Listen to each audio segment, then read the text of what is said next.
পদত্যাগ করি নাই। জি আপা, আপা সবচেয়ে বড় কথা হচ্ছে যে আমাদের কনস্টিটিউশনের আর্টিকেল 57 অনুযায়ী যেভাবে পদত্যাগ করতে হয়, জি আপা, আমার কিন্তু সেভাবে পদত্যাগ করা হয়নি। এবং সে কিন্তু ওই জন্য 6 তারিখে জায়গায় 5 তারিখে নিয়ে আসলো।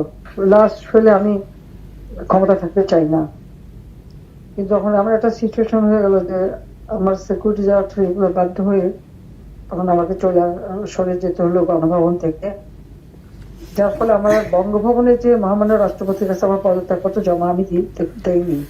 জি আপা, কাজে আমার কিন্তু পদত্যাগ হয়নি। আমি কিন্তু এখনো বাংলাদেশের constitutional prime minister, elected prime minister. বলছেন যে এত লাশ উনি চাননি, যার কারণে পদত্যাগ করেছে। এবং ডক্টর মোহাম্মদ ইউনূসের কথা বলছেন, উনি নাকি লাশের উপর দিয়ে মানুষ খুন করে প্রধান উপদেষ্টার পদ নিয়েছেন।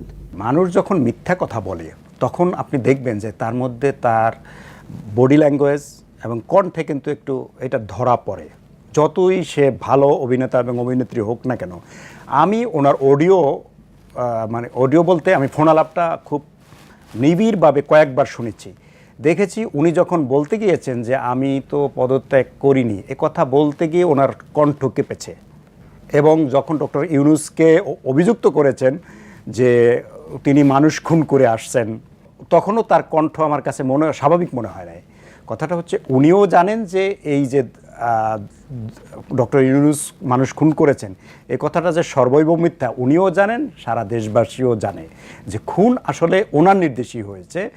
এবং ওনার সরকার তখন আর্মি, পুলিশ, বিডিআর, প্রশাসন সব কিছু দেশ ওনার নিয়ন্ত্রণে ছিল।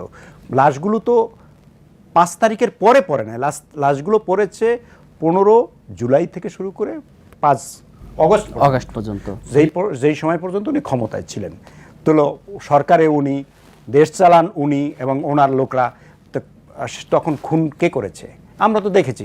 রংপুরে আবু সাইদকে প্রকাশ্যে দিবালোকে গুলি করে খুন করেছে, এবং সেটা কিন্তু লাইভে ছিল, আমরা টেলিভিশনে হ্যাঁ, দেখেছি। তা লাইভ এরকম অসংখ্য খুন। এবং আমরা দেখেছি যে হেলিকপ্টার থেকে গুলি করা হচ্ছে, হেলিকপ্টার থেকে গুলি করে ডক্টর ইউনূস করছে না তার লোকরা করছে। এই কথা তো আসলে কথা বলার জন্য বলা, অযথা ব্লেম করা। দেশের মানুষ, পৃথিবীর মানুষ সবাই জানে যে এই খুনগুলো, এই যে হত্যাগুলো হয়েছে, এটা শেখ হাসিনার নির্দেশই হয়েছে। এবং তিনি যে ক্ষমতা ছাড়তে চান নাই, ক্ষমতার মোহ এবং ক্ষমতা ছাড়লে তার এবং তার দলের যে পরিণতি হবে এটা ভেবেই তিনি ক্ষমতা ছাড়তেছেন, আঁকড়ে ধরতে চেয়েছেন। এজন্য যত লাশ পরে পড়ুক ওনারা কেয়ার করতেন না। সেই কারণেই দেশটা আজকে এই পরিণতিতে গেছে এবং আওয়ামী লীগেরও রাজনীতি শেষ হয়ে গেছে এই হত্যাকাণ্ডের পথ ধরে। তার মানে উনি যে কথাগুলো বললেন, সেই কথাগুলো আসলে কোনো ভিত্তি নেই আপনার কাছে, তো তাই মনে হচ্ছে? কথাগুলোর ভিত্তি নেই। এখন তর্কের সাথে তো আপনি যদি তর্ক করতে চান তো অনেক যুক্তি, পাল্টা যুক্তি দাঁড় করাতে পারবেন। কিন্তু কথাটা হচ্ছে দেশের মানুষ তো আর বোকা না, তারা পুরো ঘটনা প্রবাহ জানেন, দেখেছেন। এবং বিশ্ববাসীও এটা, এই যে জুলাই এবং অগস্টের যে ছাত্র জনতার বিপ্লব হয়েছে, এই বিপ্লবটা পুরো পৃথিবী অবজার্ভ করেছে। এবং গত 2008-9 সালের নির্বাচনটা বাদ দিয়ে তারপরে যে 2টা নির্বাচন উনি করেছেন, সেই নির্বাচনগুলো কিভাবে হয়েছে এটা পুরো বিশ্ব প্রত্যক্ষ করেছে। অতএব ওনার পতনের পরে পৃথিবীর কোনো রাষ্ট্র বা সরকার বা কেউ তো বলে নাই যে শেখ হাসিনাকে অন্যায়ভাবে ক্ষমতাচ্যুত করা হয়েছে। এমন কোনো নিউজ আমি এ পর্যন্ত আমি এক সংবাদকর্মী হিসেবে দেখি নাই। আমাদের চোখেও পড়েনি কিন্তু এই ধরনের কোনো কিছু। কিন্তু পরে এতদিন যাওয়ার পরে ঠিক এই সময়গুলোতে এসে চারদিকে যখন অস্থিরতা, বিভিন্ন রকমের অস্থিরতা চলছে, এই সময় আমরা এর আগেও দেখেছি তার একটা অডিও, আবার নতুন করে আরেকটা অডিও। সেখানে তার মানে এটার কোনো উদ্দেশ্য আছে, উদ্দেশ্য দেখছেন এর পিছনে? আসলে ঘটনা হচ্ছে কি, শেখ হাসিনার 5 অগস্ট দেশ ছেড়ে পালানোর পরে, ভারতে আশ্রয় নেওয়ার পরে সাথে সাথে আওয়ামী লীগের নেতারাও কিন্তু অদৃশ্য হয়ে গেছেন, গর্তে চলে গেছেন। এবং তাদের যারা দোসর প্রশাসনে ছিল, পুলিশ এবং সিভিল প্রশাসনে যারা ছিলেন, ইভেন বিভিন্ন আইনশৃঙ্খলা বাহিনীতে যারা ছিলেন, তারাও কিন্তু অদৃশ্য হয়ে গেছেন, আত্মগোপনে চলে গেছেন, যার পিঠ বাঁচানোর পরিস্থিতিতে চলে গেছেন। তার মানে আওয়ামী লীগ কিন্তু কোথাও নাই। আওয়ামী লীগ এবং তাদের যে তল্পিবাহক প্রশাসনিক ব্যবস্থা এটা কোথাও নাই, অদৃশ্য হয়ে গেছে হঠাৎ করে। পৃথিবীর কোনো ইতিহাসে এমন ঘটনা ঘটেছে বলে এমন কোনো নজির এর আগে নাই।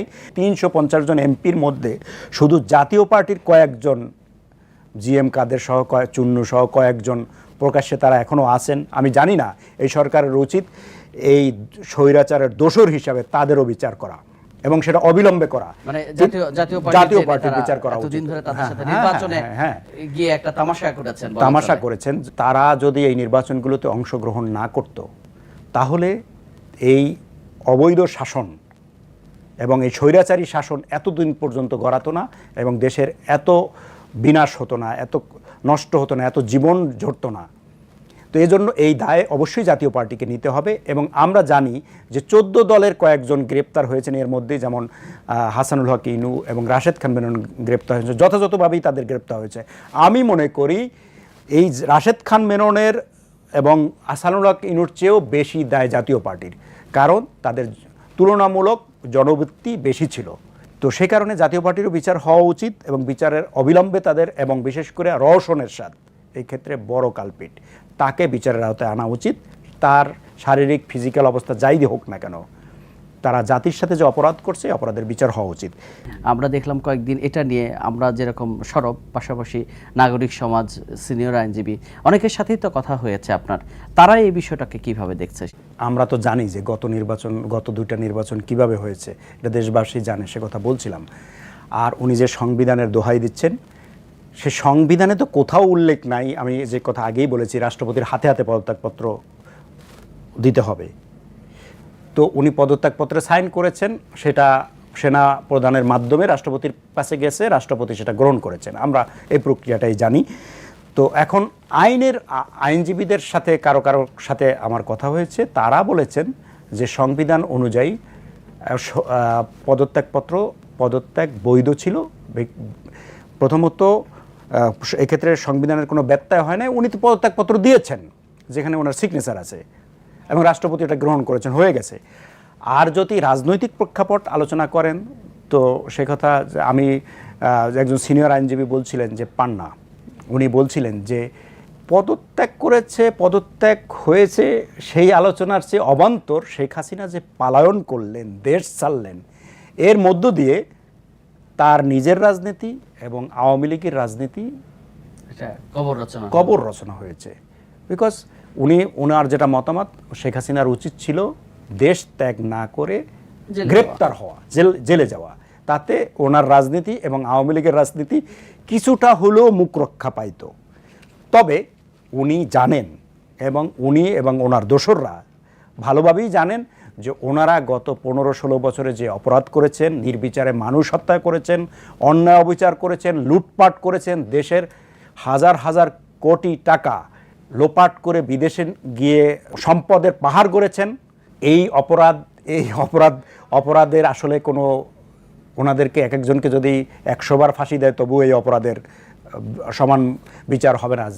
যে পরিমাণ অবিচার ওনারা এই জাতির সাথে, এই জনগণের সাথে করেছেন, এবং প্রত্যেকটা জায়গা তো নষ্টও করেছে, ধ্বংস করে দিচ্ছে ইনস্টিটিউশনগুলো, প্রতিটা ইনস্টিটিউশন ওনারা ধ্বংস করেছেন। বাংলাদেশের নির্বাচন ব্যবস্থার কবর রচনা ওনারা করেছেন। গণতন্ত্রের নামে মানুষকে প্রহসনের একের পর এক প্রহসনের নির্বাচন দিয়ে মানুষের অর্থ খরচ করেছেন। কিন্তু দেখা গেছে যে শেখ হাসিনা যাদেরকে মনোনীত করেছে তারাই নির্বাচিত হয়েছে। সেটা শুধু আওয়ামী লীগের থেকে না, জাতীয় পার্টির থেকে উনি যাকে মনে করছেন তাকে নির্বাচিত করে আনছেন, ওয়ার্কার্স পার্টি থেকে উনি যাকে মনে করছেন তাদেরকে নির্বাচিত করছেন। ইভেন একটা নির্বাচনে দেখা গেল বিএনপি থেকে উনি যাকে চাইছেন, যে 7-8 জনকে চাইছেন যে ওরা নির্বাচিত হয়ে আসুক, তারাই নির্বাচিত হয়েছেন। সব কিছুর তো শেষ আছে। শেখ হাসিনা মনে করেছেন হয়তো উনি আজীবন ক্ষমতায় থাকবেন। এক সময় আমাদের দেশের অনেক মানুষই মনে করতেন যে উনি আমৃত্যু ক্ষমতায় থাকবেন, ওনার বোধহয় আর পতন হবে না। যেটা ভাগ্যের লিখন সেটা তো আসলে মোছা যায় না। সব কিছুরও যেমন শেষ আছে, উনি বজ্রমুষ্টি দিয়ে যে এই দেশকে শাসন করেছেন সেটারও শেষ আছে। জন্ম যেমন আছে, মৃত্যুও তো আছে। তো ওনার শাসনের এবং ওনার রাজনীতির মৃত্যু ঘটেছে 5 আগস্ট, এটা নিশ্চিতই।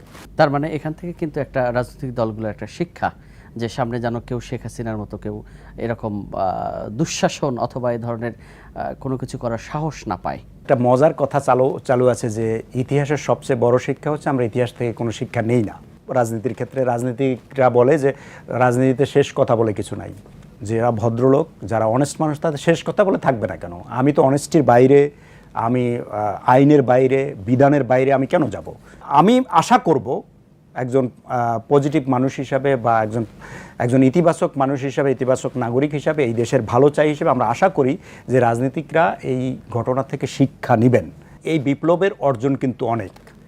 আমরা অনেকেই বলে থাকেন যদি ধরেন একটা নির্বাচন হতো, সব দলগুলোর মধ্যে একটা নির্বাচন হতো, নির্বাচন হওয়ার পরে যদি আওয়ামী লীগ সরকারের বিদায় হতো, তাহলে যে পরিস্থিতি হতে পারত তার তুলনায় আমরা দেখেছি এর আগে যে আওয়ামী লীগ মানে বিএনপি ক্ষমতায় ছিল, নির্বাচন হয়ে আওয়ামী লীগ ক্ষমতায় আসছে, আবার আওয়ামী লীগ ক্ষমতায় ছিল, নির্বাচিত হয়ে বিএনপি ক্ষমতায় আসছে, তখনও আমরা দেখেছি কিন্তু দেশে কিন্তু কিছু অরাজকতার ঘটনা ঘটেছে।